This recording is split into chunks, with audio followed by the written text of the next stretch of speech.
to the racks every week, keep craving that rush that you get when you flip to the next page. Life is better when you live in between Wednesdays. Yes, say, got a massive back.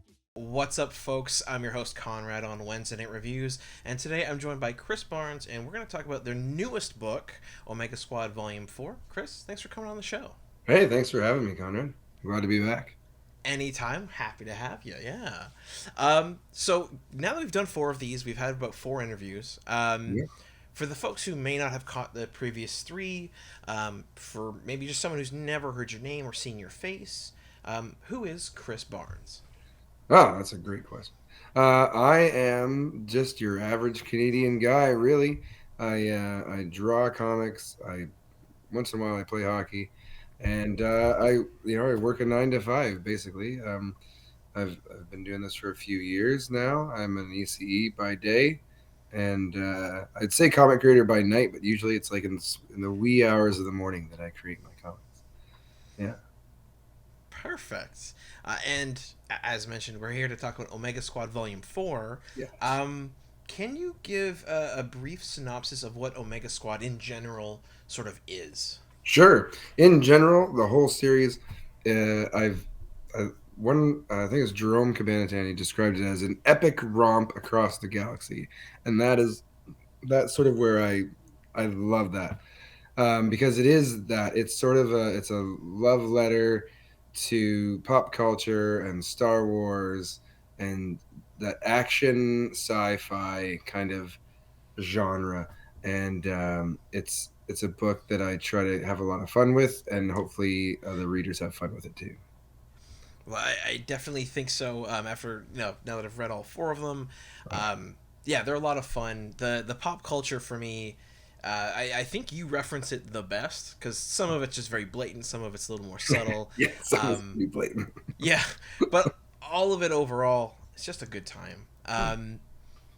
Yeah. So what? I guess we'll start with what's number 4 about? What's going on in Volume 4? What's going on in Volume 4 is I wanted to sort of raise the stakes from what had been going on previously, and I feel like there's a couple pretty big twists in there that people weren't expecting. I wasn't really expecting them when I was writing that till I came up with it, I guess. And it's about the team Omega Squad. There's Anya, Jago, Zoe, and Altair, and this time they're joined by a couple other folks.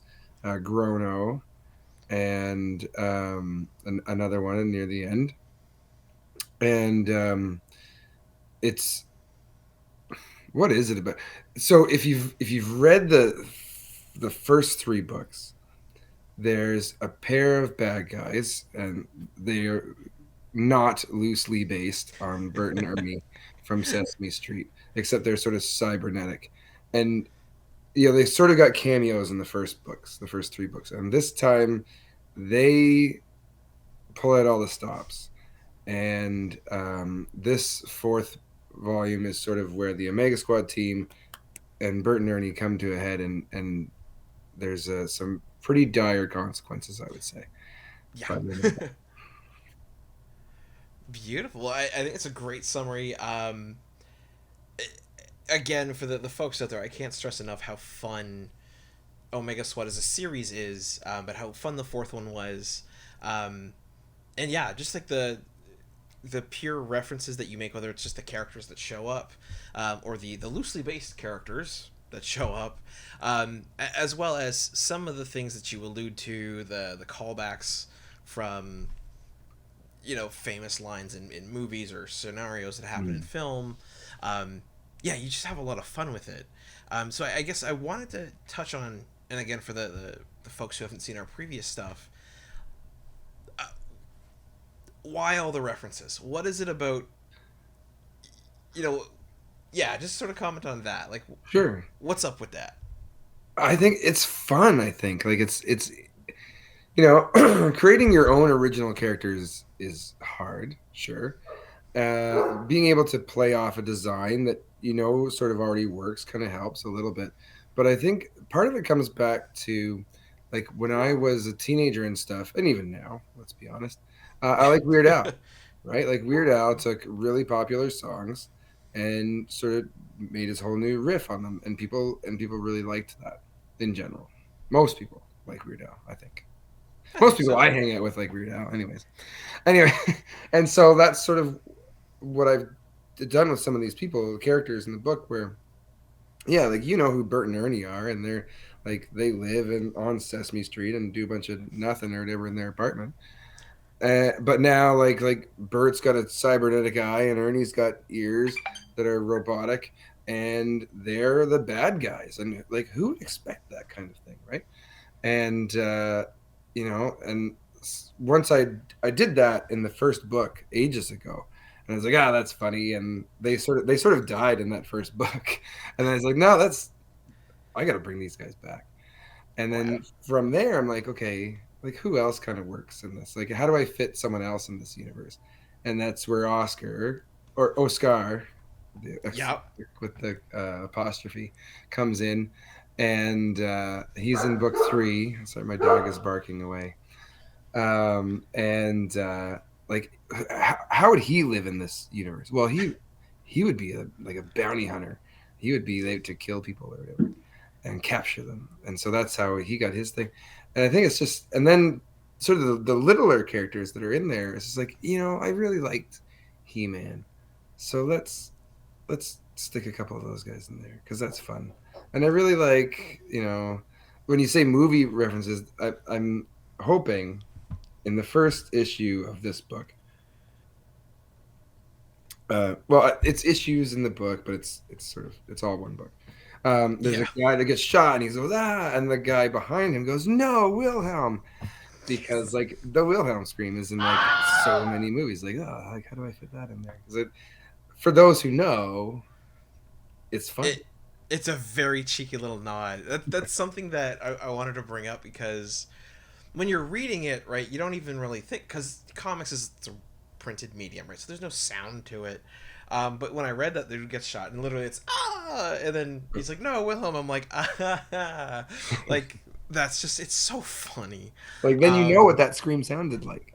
yeah, and then that's the thing. Right? As soon as he said no, Wilhelm, I'm like, Wilhelm, what the? Heck? It's such a random thing to say, but like it caught on, and then my brain was like, and I'm like, okay, gotcha. Good, yeah.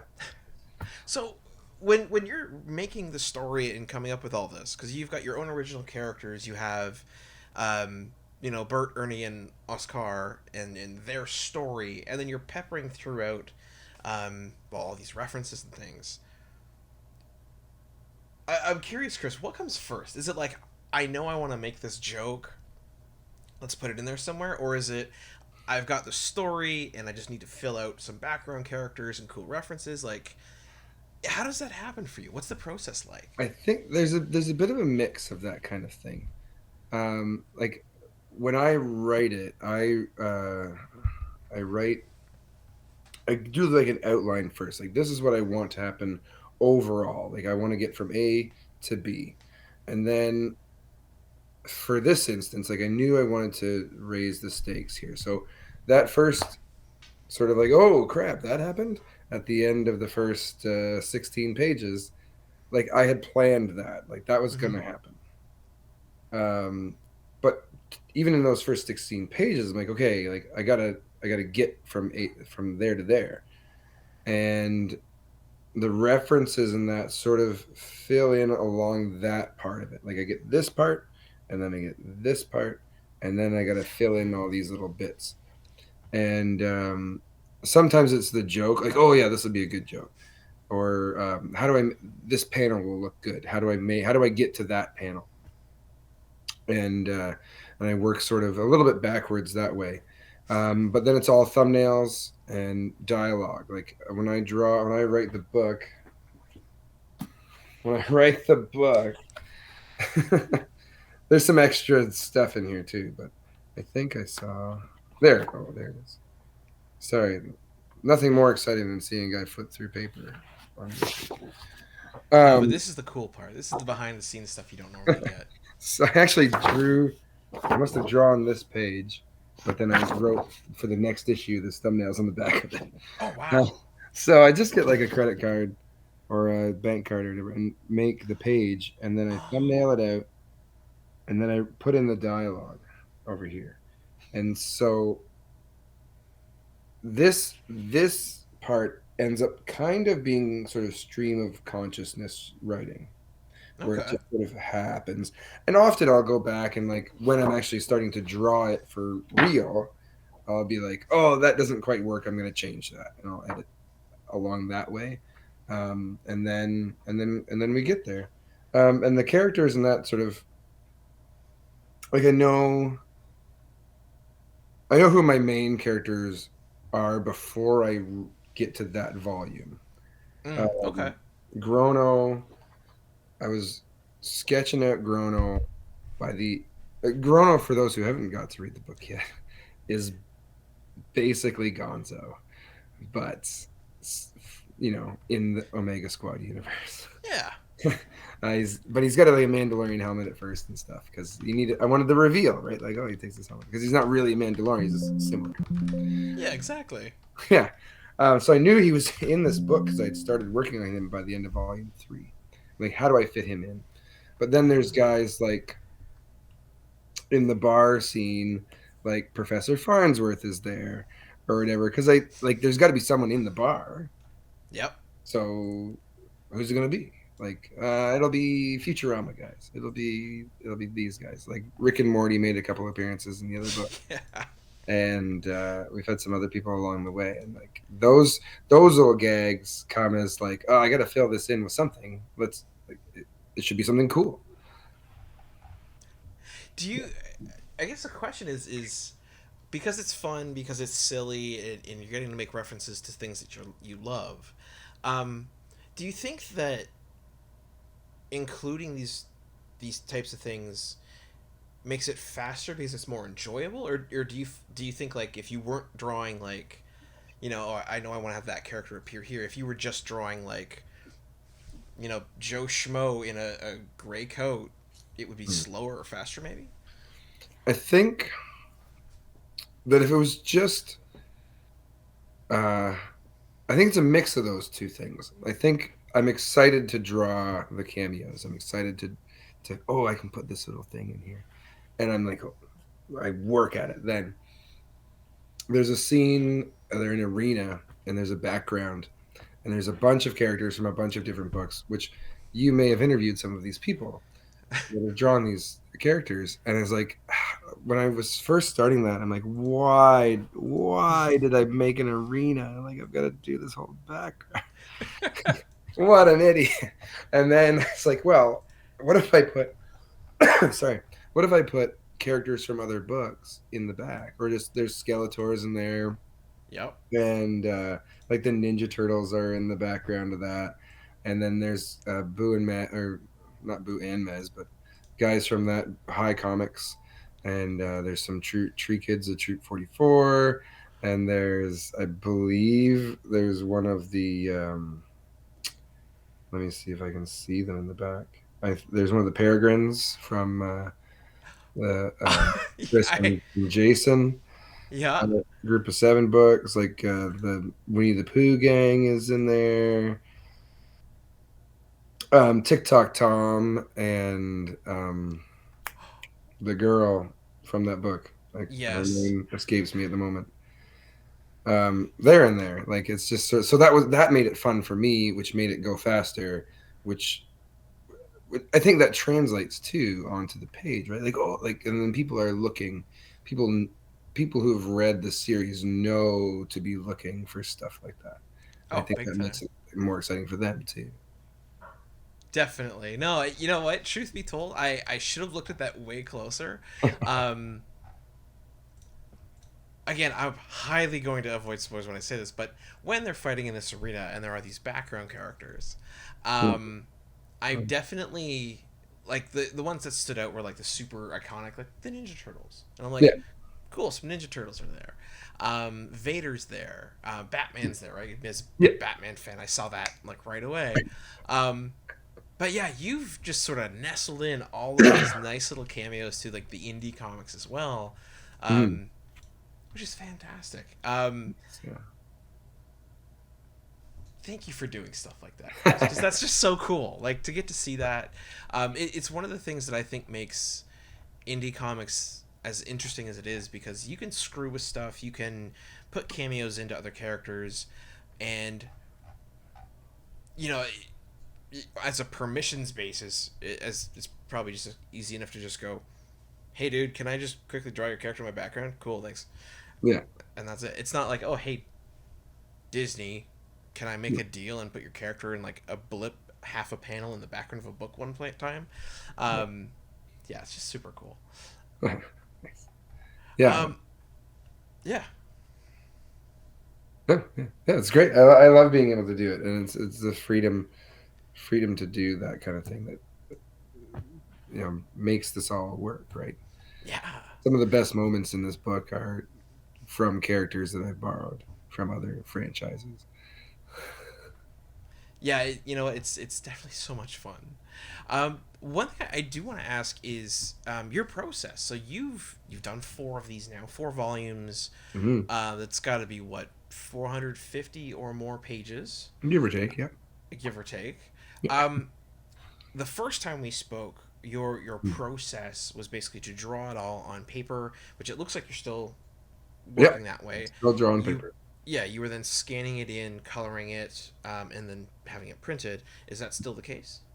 Yeah. So that the thing that's changed the most for me now.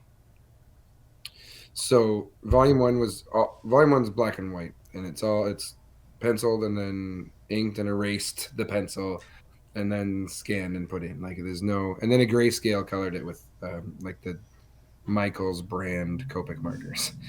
And then volume two, I was figuring out how to do it on the computer, to do the inking and the coloring on the computer. It's not bad. It's not great, but it's progress. And in book three, I said my line in our interview was then, even if you don't know me, it's worth buying, because I thought that was the case, because it looks that much better. And then in volume four, oh, the cat, here comes the cat. Volume four, the difference I think is my ability. Oh, cute. Was is the my ability to do the coloring, and it's not like, I think you see it sort of in the hair of the, especially the girls. Like it's not just a block color and then some highlights and shadows. There's actual like depth of color in the coloring and then the highlights and the shadows. And I've learned how more to use the texture brushes and that sort of thing to do. Like there's scuffing on the armor, and there's Yeah. deep dirt on stuff in the background. It's not as clean as it was. It looks more organic and lived in. But I think the other thing too that's very different, that has sort of become the way I operate when it comes to drawing things, is the backgrounds. We talked briefly last time about how, like in animation, they draw a background and then they draw the characters, and so that is something that I worked on a fair bit for this book. So most of the drawn pages, like I love this page. I got it right here. Love it. Yeah. There's no background or anything. It's just the character, because I knew what the background was going to be, and I painted that digitally. Oh, yeah. And then I stick them on. And so what I'm doing now for volume 5, because I've already started, is I'm doing the backgrounds first, because normally I draw the book first. I'm like, oh, I got to come up with a background, and then that becomes the tedious part, and I sort of rush through it. This time, I don't even have my story yet, but I'm making locations. Like you Oh, can okay. location scouting for a movie, right? Like, oh, like this mountain would be good, and we could do something here, and the scene will be this. So I'm doing that this time with this next Huh. book, is I'm drawing the backgrounds first and working that way, and then I'll make the scene. But yeah, that's the main difference this time, the the betterness of the coloring and the backgrounds. I think Okay. I think it is. Yeah. One of the things that we've talked about in one of our interviews, I think it might have been the second or probably the third. Yeah, probably the third for biomes. Um, you were doing for backgrounds. You were doing like a long background, like far longer than you would need. If you want to hold the cat, hold the cat. It's cute. I It's wanted cute. to stop scratching at my stuff. Oh god. So you would do these long backgrounds and kind of like an animation where you could take the cell of your characters and move them along to show motion, for instance. Um, is that something that you're going to continue doing, or are you simply going like are you drawing those out now and then you can digitally or I guess physically implant them on the page and then scan it? Yeah, I think digitally for sure. That's because I'm just doing digital painting for it. Like I say, digital painting. It's like Photoshop and Sketchbook. Like Yeah, that's I, digital painting. it's That's what digital it painting. is. Technically, yes. And I feel like that's in my wheelhouse. Like as a one man comic making machine, writing, drawing, whatever, to be able to create the locations in this way as sort of sets, like movie sets, Yeah.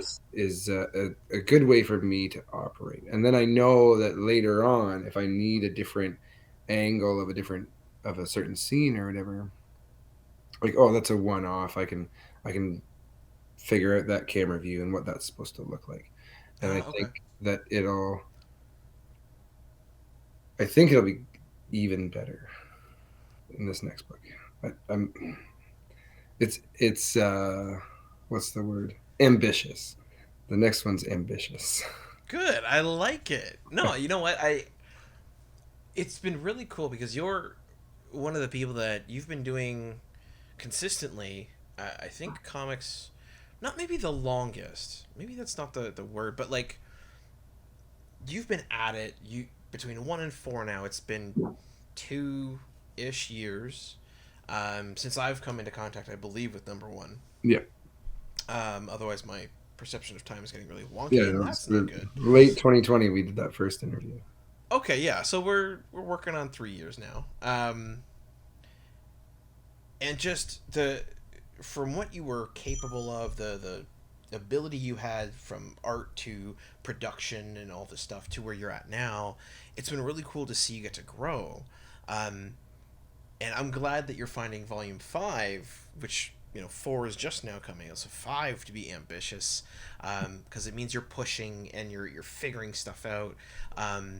So what I guess I wanted to ask was, because what you do is frankly fairly damn inspirational, right? Like you are doing the 9 to 5 life, you're doing the dad life, you're having social time, and in between all of that, you're Yeah. figuring out how to create 5 graphic novels now, probably more knowing you.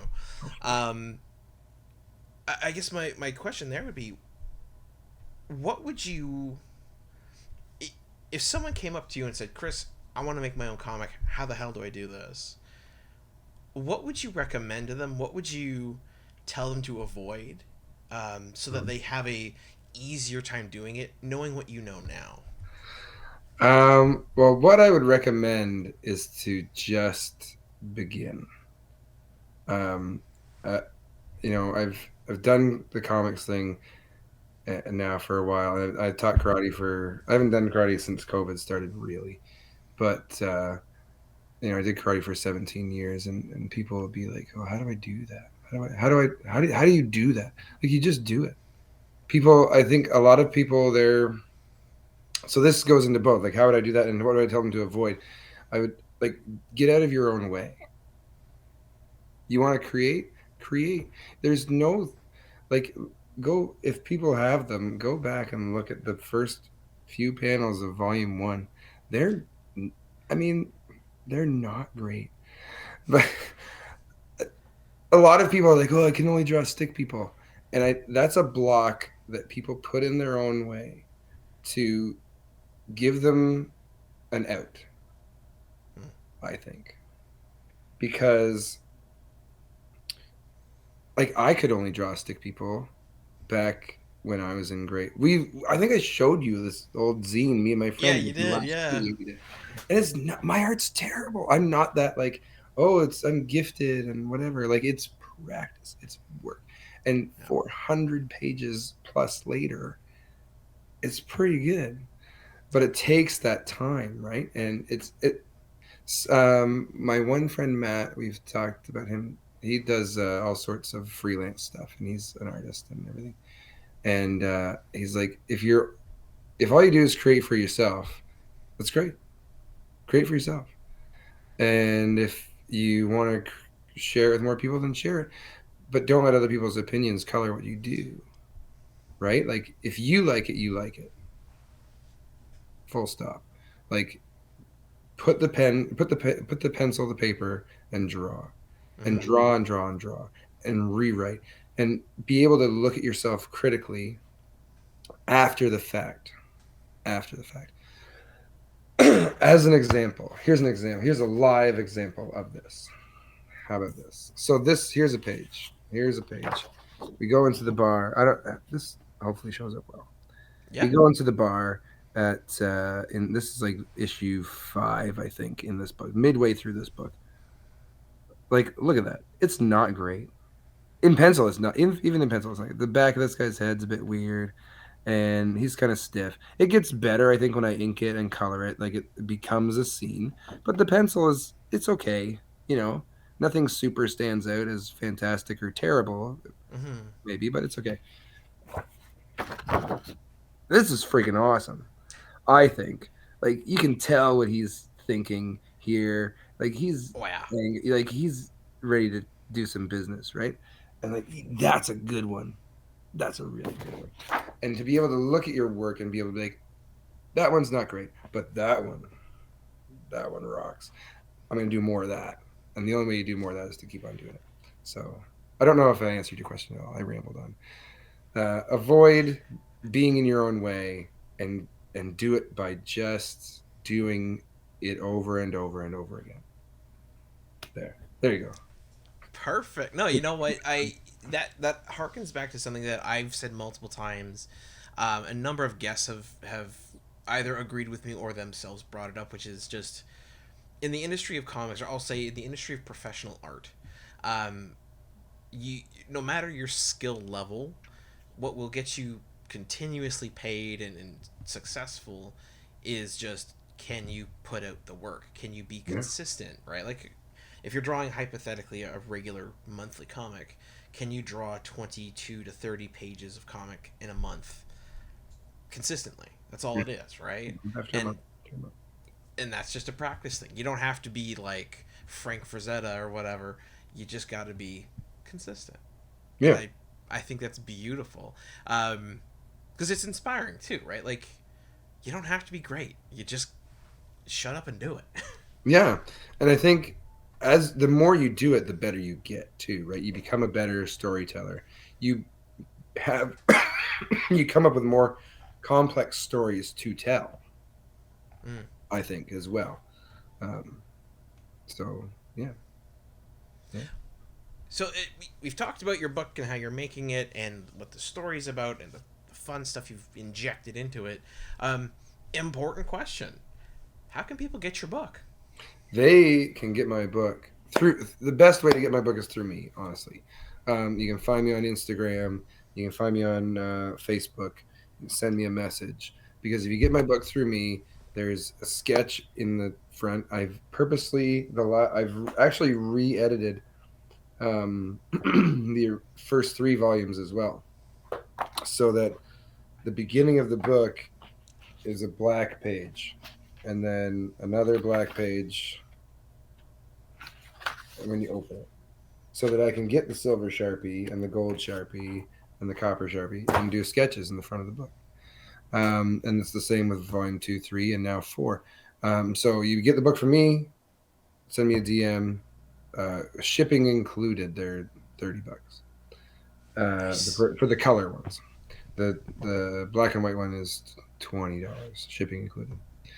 And there's a sketch in the front. There's I've probably got some bookmarks laying around, some stickers, and that'll be in the package. Your envelope will have a drawing on it, like the whole 9 yards. Yep. You can get it on Amazon as well. If you want to bump me up that bestseller list by buying it on Amazon, go for it. It'll save you a couple bucks.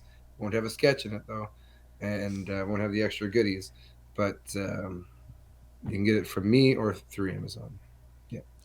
Beautiful. And actually, it's funny you mentioned the sketch. I don't know if I can reach it. I have somewhere in my You probably have a lot of shelf. comics in there. I've got a ton of comics, but whenever someone sends me packaging, I've got a habit of keeping it. No. And where is yours?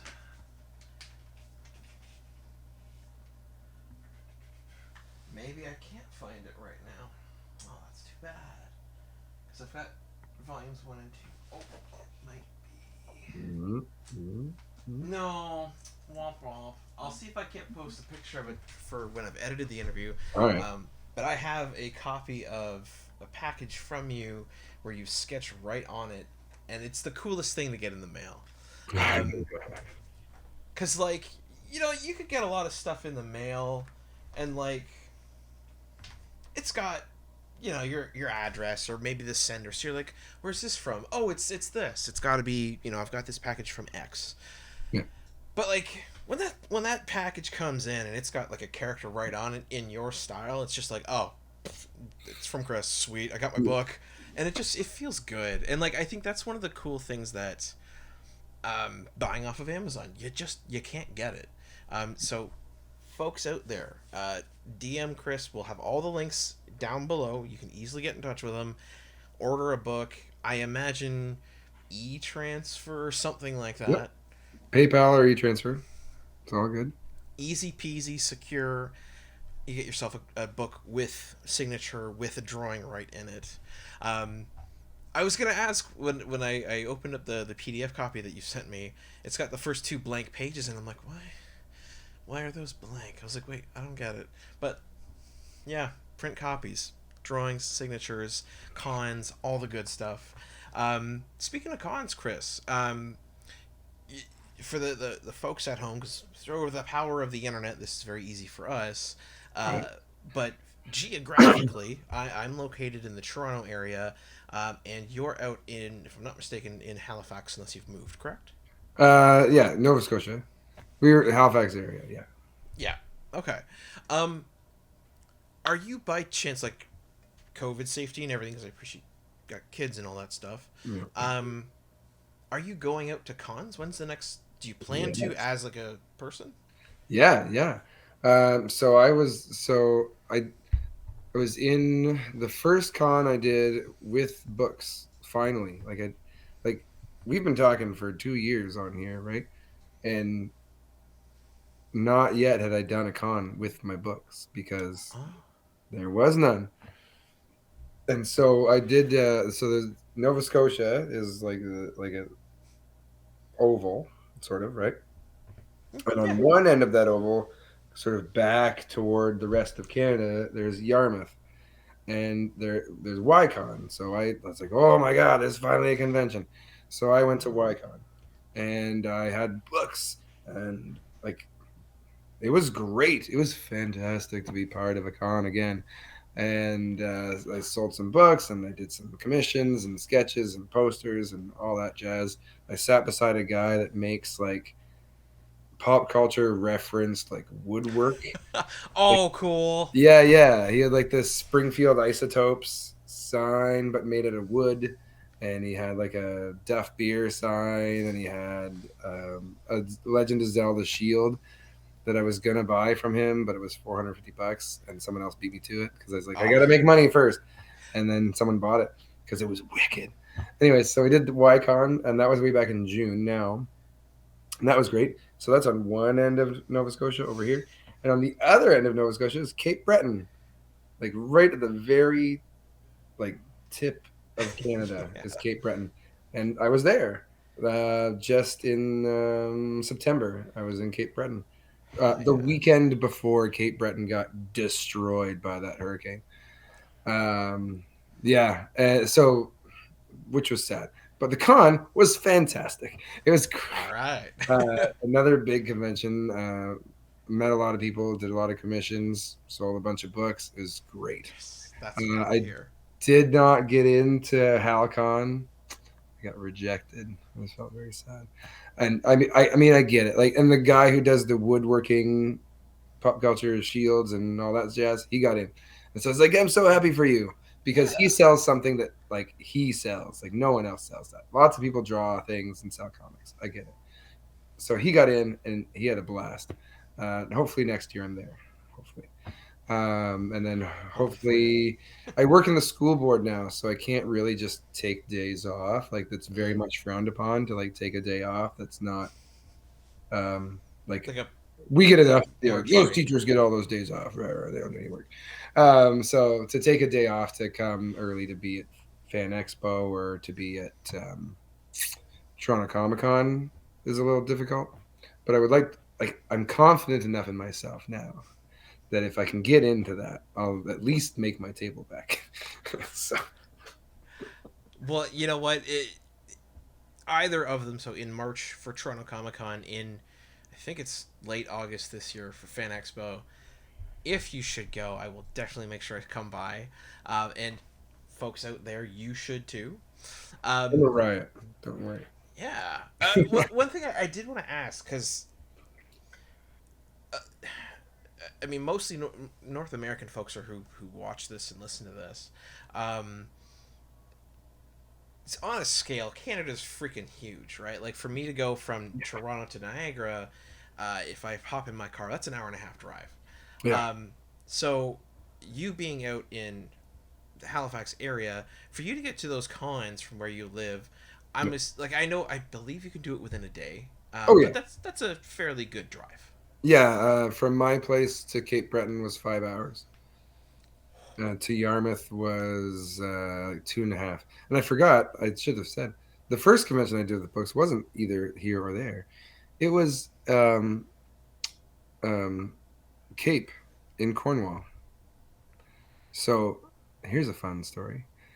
Way back in the day, before the world was upside down, I like bought a table at the Cornwall and area pop culture event. And it was gonna Okay. like at that time it was the biggest con I'd bought a table for. It was a 2-day event. It was like seemed like a big deal on social media and on Facebook, which is social media, I guess. But like they had a presence, right? Yeah. So I'm gonna go to this convention. I live in Peterborough. It's gonna take a few hours. Whatever. It'll be great. And then didn't have one. And then they didn't have one. And then they did. And like I bought this table. I guess I'm going. Yeah. So I drove all the way. I drove 15 hours. And like Oh. I left in the morning, like 5 in the morning or something I left. And I got all the way there. I was just about to the Quebec Ontario border, and I got a flat tire and I had to change that. It was an adventure. And then I did the event and then I came all the way back the next day. Like but it was wicked. It was so much fun to be a part of that and see people that I hadn't seen in forever because of COVID, right? Like, oh, we had an event, and like Fred Dunn was there, and like Stevel. Have you met Stevel? I haven't, no. Dr. Stevel. He's like a cosplayer guy. He does Dr. Evil, but his name is Steve, so he's Dr. Stevel. So he was there, and it was a great time. Yeah. Good for you. I mean, conventions are great. Yeah, conventions are fantastic. Drive sounds less than fun. Sorry you got flat. That's That's the thing. Like with like half an hour to go, I'm like, oh, I'm just gonna pull over here and get something to eat. Psh, cool, bro. Crap. Brutal. You know what? Actually, I did want to ask, and I've asked this once or twice on previous interviews just recently, and I'd love to get your perspective on it. As someone who does indie comics, as someone who's, again, you've been at this for a while, can you speak on the importance of conventions from the aspect of sort of building a professional network, so getting to table beside other people and what that can mean, as well as what it means for you as a creator to get to talk with, regular folks who might want to pick up your book? Sure, yeah. As an indie artist, like conventions are where it's at. Trying to huck your books on Instagram is a slog. Because it's basically people you know anyways, right? That follow you on Instagram. For me, I mean, some people have 15,000 followers or whatever. Like I don't have that. So I'm like, hey, look, friends, I did another thing, and they're like, yeah, that's great. Whatever. We're trying to live our life over here. You're drawing things. But so to go to a convention and have people like these are your people, right? They are there to buy comic related things. So if like have a pitch ready or whatever, the it's a romp across the galaxy. Like, Yeah. whoa, that sounds interesting, right? Like that's how you sell the book. Or your art or whatever. Like have something presentable and get it out there. And then as far as like professional networking goes and stuff, like so many people like I met you've talked to Jerome Cabanatan. I met him in Oshawa at a convention, and we're like I've learned so much from him and from watching him, and I hope he would say the same about me the other way around. But like it's it's really something to see someone be putting in that kind of effort and getting their kind of return on investment, that it also then inspires you. Like he's done amazing things with his art in the last 4 years, and it's great to see. And then like I met Loch Nugent. I don't know if you know him. He's a great guy, and he's done in the book. I think it's in the PDF I sent you. There's art. He's got art in the back of the book because he did a drawing of Anya that I commissioned from him, and so I was like, oh, in the back of this book, I'll put in commissions I've got from other people, and put them in. It was a late addition to the book, Okay. so it might not be in there. Let me see. But if not, I'll send you an updated file and you can see it. Sure. And so, and being able to just go and I make a point. Whoops. I make a point of finding sort of that local artist that's at that convention, because the conventions I'm at, like they're big enough, like YCon and CaperCon are big enough, but they're still some local conventions. Yeah. You find out, oh, can you draw? Here's some reference material. Can you draw my character for me?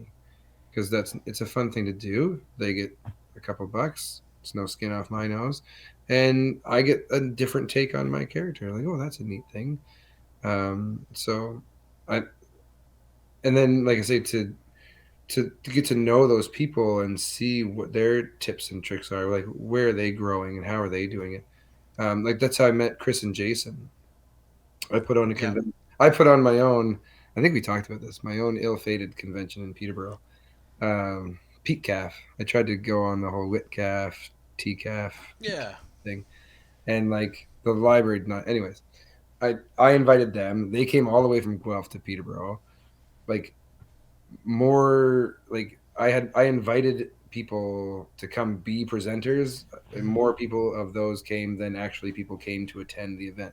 I think it was not great, but I met them, and they're super cool guys, and I've learned a lot from, especially from Jason, because I his is a visual thing. Like, oh, I see his art on Instagram. Like, oh, they're doing this thing. Like, that looks neat. How do you do that, or whatever?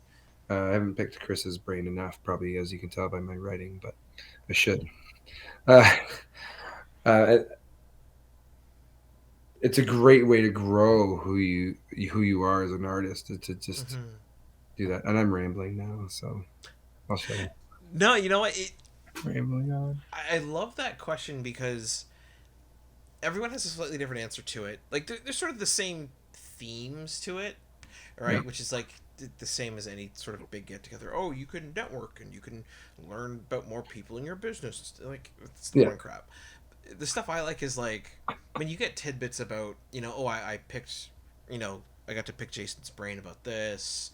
I got to see how this artist is doing what they're doing. Like that's the kind of stuff that I find interesting, because I'm not a comic creator as of yet myself, and so when I go to a con, it's very much so like, cool, I want to get these things signed. I would love to meet these artists and writers as me the show Wednesday Night Reviews. It's, I'd love to interview these fine people and set that up. But like I don't get it from the reverse, which Right. is I think the cool thing that I'm fortunate enough to be able to just ask. Um, yeah, and I love that perspective.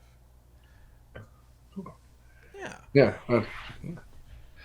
Being pressed is interesting. I got to be pressed a couple times, and with not nearly the amount of experience you have at it, but it was cool to have that access. Yeah. Like, hey, I'm press. You get some really cool perks when Yeah. you get that badge, and it cannot be underestimated. No. Then you know what? I think one of the last things I'll ask you then, like I'll always finish with my same two, but when you look at your art now, Yeah. where do you feel you've improved the most? And given what you've said about Volume 5 being ambitious, I'm curious, where do you want to go next with your art? And I mean, like, from a written perspective, a drawn perspective, the digital stuff, the media, like the physical stuff, all of it, the whole creation process. Where do you find currently you've improved the most? Hmm. And what's that thing you're pushing for next? Where I've improved the most, I think, is the coloring. I think there's a distinct difference even between volume 3 and 4 about how the coloring looks, and that's what I think. I think that. And then where do I want to go? Right, that was the second half of that. Yeah, Yeah, what's the next thing artistically that you're pushing towards? I am pushing toward. I'm pushing toward like a better. I want to be a better storyteller. Like I feel like this volume 4 it's good. It's bits of story, and then the last like 30 pages are just like just happens. And when I'm in the moment, I'm writing it like this is great. This fight happens and this stuff happens, and it's all just bang, bang, bang. And I feel like I want to be able to tell that episodic story better, Oh, where okay. there's it's not always just one continuation, where it's this has happened, and then there's a space, and then this other, and now this is happening, like, and obviously something has happened in between those two things, but I don't have to tell it. Like, it's, Oh, okay. like, it should be obvious to us, to the reader, that there has been a time gap here, and that things that would have made sense to happen have happened in that space. Like, it doesn't have to be like Ex- every action is shown. yeah.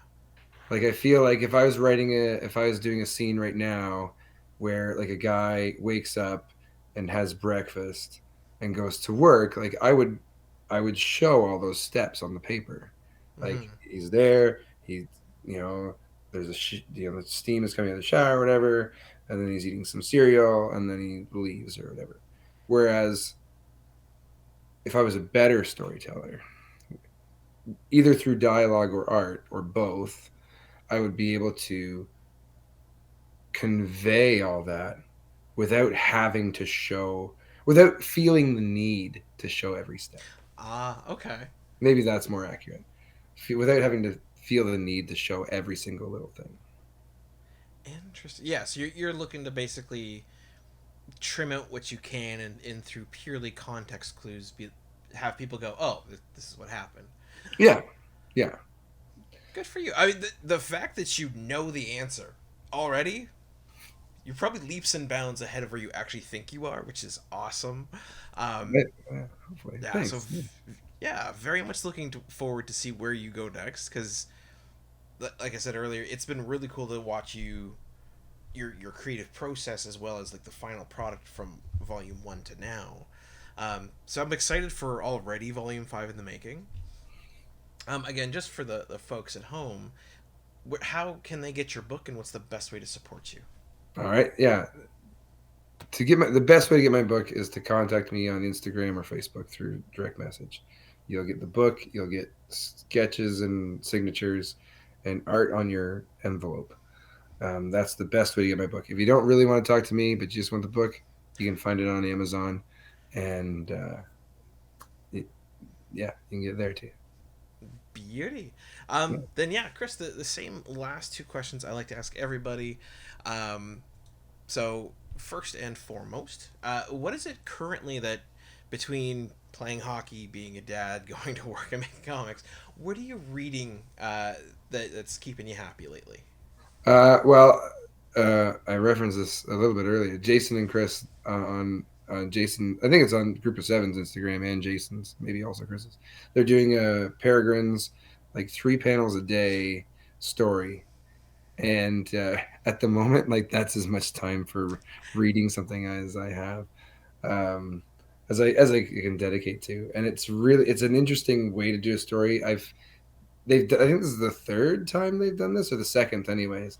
And I'm like, oh, I got to do something like that because that's so cool. But I don't want to rip them off, so I don't think they would mind. But it's an interesting story, and it's an interesting because all the panels it's done in less than an hour or something like that, Yeah. And it's a really neat way to tell a story. That's what I'm listening to the Thrawn trilogy from Star Wars, Oh back from the yeah. movies, like Timothy Zahn. That's on my Audible right now. Nice. I've done the first one of those. I highly recommend, like, for the folks at home, Timothy Zahn. Is Yeah, that I his think name? that's how you say it. Yeah, Timothy Zahn's. I think it's just a trilogy, though. I believe he's also working on stuff now for it Yeah, for the there is character more, but Thrawn. his original was a trilogy. Yeah, Yeah. So look up the character Thrawn. Very good. Thrawn. Martin. Yeah, it's good. Um, Maybe they'll make an appearance in the fifth volume of this. Who knows? Mm. And yeah, on the end of the Instagram stuff, go for it. When I've asked Jason about it, and he's brought it up just between me and him, and he was like, he wanted to do something because it gave him like a deadline, right? It wasn't just like, oh, you know, willy nilly draw something. It was, I have to do this. Yeah, And he's like, I only get X number of minutes to do it. Rip through it, go go go. Um, so I recommend go for it. As generally as an art practice, I think it's a good idea to give yourself that kind of a limit. mm. Um, and it'll probably speed you up from like a production end. So Yeah. try it. Yeah, I've thought about when I thought about doing like an Oscar, like not part of Mm. the main thing, just like here's him, and it's a little thing. I don't know where else that goes other than this is the character I want to do this with. But Have it. You know what? Folks out there, follow him on social media. You very well might see it happen. yeah, Um, then yeah, my last question for you tonight, Chris. Simple. Well, I hope it's simple as always. What do you want the folks out there to know? what do I want them to know? Yeah. I want them to know that life is good. Like find what makes you happy and go for it. That's what I want you to know. That's it. I love it. Thank you, Chris. And thank you very much again for taking the time to come on the show tonight. Yeah, thanks for having me. It's always a pleasure. Whenever you want to have me on, even if I don't have a book to huck, like I'll gladly come on.